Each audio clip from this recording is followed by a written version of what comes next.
Hello नमस्कार दोस्तों। समस्त सम्मानित शिक्षक शिक्षिकाओं का मैं कौशलेन सिंह अपने यूट्यूब चैनल पर हार्दिक स्वागत व अभिनंदन करता हूं। आज शिक्षण संग्रह मॉड्यूल पर आधारित मिशन प्रेरणा प्रश्नोत्तरी 22 के कुछ प्रश्नों को मैं सूक्ष्म अध्ययन के आधार पर हल करने का प्रयास करूंगा। यदि कोई त्रुटि हो तो उसके लिए मैं क्षमा प्रार्थी हूँ। सबसे पहले जो स्क्रीन पर जो पहला प्रश्न है वह है कि प्रदेश स्तर पर बच्चों के लर्निंग आउटकम के उपलब्धि स्तर ज्ञात करने हेतु आयोजित की जाने वाली परीक्षा का नाम क्या है। यहाँ पर देखिए 4 ऑप्शन दिए हुए हैं। पहला नेस NAS, दूसरा है SAT SAT और तीसरा है DAT DAT और चौथा है इनमें से कोई नहीं। तो यहाँ पर जो दूसरा ऑप्शन है वो बिल्कुल ही आपका सही है। स्टूडेंट अचीवमेंट टेस्ट ये भी कराई गई थी और आयोजित की गई थी, तो ये बिल्कुल आपका उचित आंसर है। अब हम अगले प्रश्न की ओर बढ़ेंगे। दूसरा प्रश्न जो हमारा है वह है शिक्षण संग्रह की अंतर वस्तुएं क्या हैं। यहाँ पर अगर चाहें तो हम एक से अधिक विकल्प चुन सकते हैं। तो यहाँ पर पहला जो ऑप्शन दिया हुआ है वह है शिक्षण योजनाएं, दूसरा इसी में शिक्षक डायरी व समय सारणी। इसके अलावा जो दूसरा ऑप्शन दिया हुआ है वह है लर्निंग आउटकम्स की सूची। उसके अलावा जो तीसरा है वह है उपयोगी TLM एवं नवाचार। उसके अलावा जो है चौथा जो ऑप्शन दिया हुआ है वह है प्रार्थना स्तर पर आयोजित की जाने वाली गतिविधियाँ। तो इसमें 4 ऑप्शन दिए हुए हैं आपके सामने स्क्रीन पर। तो इसमें चारों ही विकल्प आप चुन सकते हैं। चारों ही ऑप्शन बिल्कुल ही सही हैं कि शिक्षण संग्रह की अंतर वस्तुएं, पहला जो ऑप्शन दिया हुआ है वह है शिक्षण योजनाएं, शिक्षक डायरी व समय सारणी, बिल्कुल ही सही है। दूसरा है लर्निंग आउटकम्स की सूची, बिल्कुल सही है, इसको भी आप कर सकते हैं। तीसरा है उपयोगी TLM एवं नवाचार, बिल्कुल ये भी सही है। और चौथा जो दिया हुआ है प्रार्थना स्थल पर आयोजित की जाने वाली गतिविधियां, बिल्कुल ही ये राइट आंसर है। हम अगले प्रश्न की ओर बढ़ेंगे। प्रश्न संख्या 3, प्रभावी शिक्षण की सीढ़ी में G से क्या तात्पर्य है। Ladder of effective teaching A to Z में तो यहाँ पर 4 ऑप्शन दिए हुए हैं। पहला जो है आपका ऑप्शन दिया हुआ है गुड बिहेवियर, दूसरा है गोल सेटिंग, तीसरा है गर्ल्स एजुकेशन और चौथा है इनमें से कोई नहीं। तो यहाँ पर जो राइट आंसर है वह है जो यहाँ पर बताया जा रहा है ladder of effective teaching A to Z में G। तो यहाँ पर जो है गोल सेटिंग, G का अर्थ तात्पर्य होता है गोल सेटिंग, बिल्कुल ही आपका राइट आंसर है। अगले प्रश्न की ओर हम अब बढ़ेंगे। प्रश्न संख्या 4, यदि शिक्षक शिक्षण योजना आधारित कक्षा शिक्षण करते हैं तो कक्षा का दृश्य कैसा होगा। यहाँ पर भी हम एक से अधिक विकल्प चुन सकते हैं। तो यहाँ पर जो पहला ऑप्शन दिया हुआ है शिक्षण की प्रक्रियाएं चरणवार चल रही हैं, दूसरा है आकलन शिक्षण के साथ जारी है, तीसरा जो है बच्चे कुछ परेशान से हैं पर नाटकीय ढंग से चुप हैं, और जो है चौथा यहाँ पर जो ऑप्शन है वह है बच्चे समूह में कार्य कर रहे हैं। तो यहाँ पर जो है जो ऑप्शन संख्या जो 1 है ये भी सही है इस प्रश्न के आधार पर। जो दूसरा है ऑप्शन वो भी बिल्कुल सही है कि शिक्षण की प्रक्रियाएं चरणवार चल रही हैं, दूसरा आकलन शिक्षण के साथ साथ जारी है, और जो चौथा है बच्चे समूह में कार्य कर रहे हैं।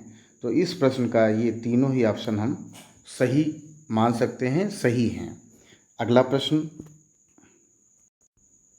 प्रश्न संख्या 5, प्रभावी शिक्षण के लिए सबसे महत्वपूर्ण संसाधन क्या है। यहाँ पर भी 4 ऑप्शन दिए हुए हैं।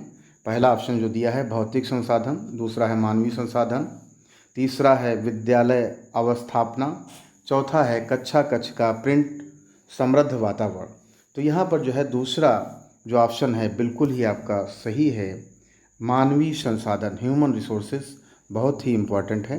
तो प्रभावी शिक्षण के लिए मानवीय संसाधन बहुत महत्वपूर्ण है, तो ये राइट आंसर है। अगला प्रश्न, प्रश्न संख्या 6, शिक्षण योजना के अनुसार शिक्षक को शिक्षण के प्रारंभ में 5 मिनट क्या करना चाहिए। यहाँ पर भी एक से अधिक विकल्प चुन सकते हैं। पहला है आदर्श वाचन, दूसरा है चयनित लर्निंग आउटकम से संबंधित बातचीत या गतिविधि, और तीसरा है बच्चों द्वारा सस्वर वाचन, और चौथा है रोचक प्रस्तावना प्रस्तुत करना। तो यहाँ पर जो है खासकर इस प्रश्न के अनुसार जो सही विकल्प है वह है नंबर 2, चयनित लर्निंग आउटकम से संबंधित बातचीत या गतिविधि। इसके अलावा जो चौथा है ऑप्शन रोचक प्रस्तावना प्रस्तुत करना, बिल्कुल ही इस प्रश्न का सही आंसर है, सही विकल्प है। अगले प्रश्न संख्या 7 की बात करेंगे। प्रश्न संख्या 7, विद्यालय में सह शैक्षिक गतिविधियों के आयोजन में ध्यान देने योग्य बातें हैं। यहाँ पर भी हम एक से अधिक विकल्प चुन सकते हैं। पहला है ऑप्शन बालिकाओं की भागीदारी है या नहीं है। दूसरा है विभागीय अनुमति। तीसरा है विद्यार्थियों के स्तर एवं उनकी आयु के अनुसार चयनित हैं या नहीं हैं। चौथा है पुस्तकालय की पुस्तकों को पढ़ने के लिए क्या तरीके अपनाए गए और कितना समय माह प्रति सप्ताह में दिया गया। तो यहाँ पर जो है 4 ऑप्शन जो दिए हुए हैं, तो इस प्रश्न के अनुसार जो पहला ऑप्शन है वो बिल्कुल ही सही विकल्प के रूप में चुन सकते हैं, बालिकाओं की भागीदारी है या नहीं है।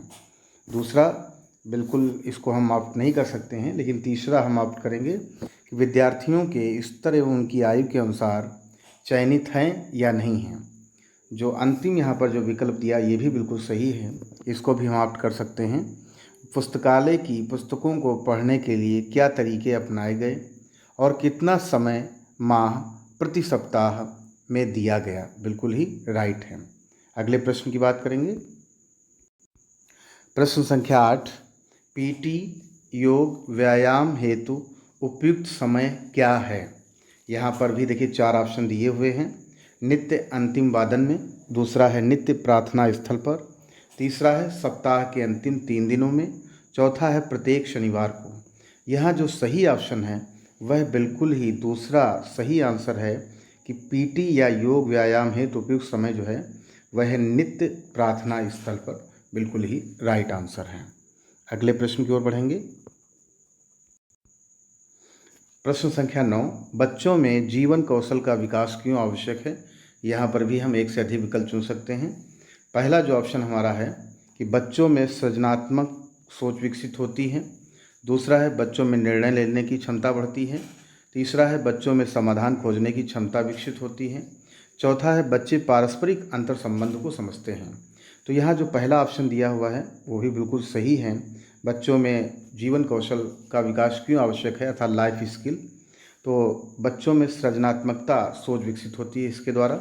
बच्चों में निर्णय लेने की क्षमता बढ़ती है। तीसरा है बच्चों में समाधान खोजने की क्षमता विकसित होती है। चौथा है बच्चे पारस्परिक अंतर संबंध को समझते हैं। इसके अलावा जो अंतिम प्रश्न है इस क्वेश्चनर का,